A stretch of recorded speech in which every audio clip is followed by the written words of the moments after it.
أعوذ بالله من الشيطان الرجيم. بسم الله الرحمن الرحيم.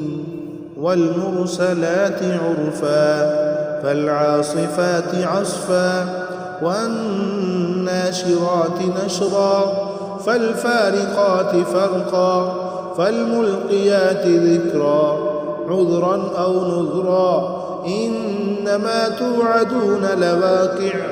فإذا النجوم طمست وإذا السماء فرجت وإذا الجبال نسفت وإذا الرسل أقتت لأي يوم أجلت ليوم الفصل وما أدراك ما يوم الفصل ويل يومئذ للمكذبين. ألم نهلك الأولين ثم نتبعهم الآخرين كذلك نفعل بالمجرمين. ويل يومئذ للمكذبين. ألم نخلقكم من ماء مهين فجعلناه في قرار مكين إلى قدر معلوم فقدرنا فنعم القادرون. ويل يومئذ للمكذبين. ألم نجعل الأرض كفاتا أحياء وأمواتا وجعلنا فيها رواسي شامخات وأسقيناكم ماء فراتا. ويل يومئذ للمكذبين.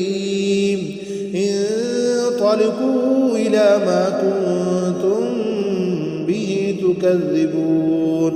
انطلقوا إلى ظل ذي 3 شعب لا ظليل ولا يغني من اللهب إنها ترمي بشرر كالقصر كأنه جمالة صفر. ويل يومئذ للمكذبين. هذا يوم لا ينطقون ولا يؤذن لهم فيعتذرون. ويل يومئذ للمكذبين. هذا يوم الفصل جمعناكم والأولين فإن كان لكم كيد فكيدون. ويل يومئذ للمكذبين.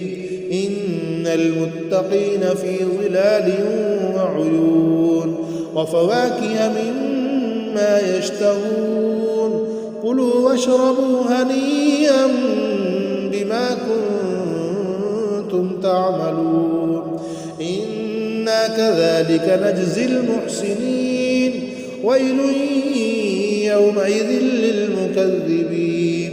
كلوا وتمتعوا قليلا إنكم مجرمون.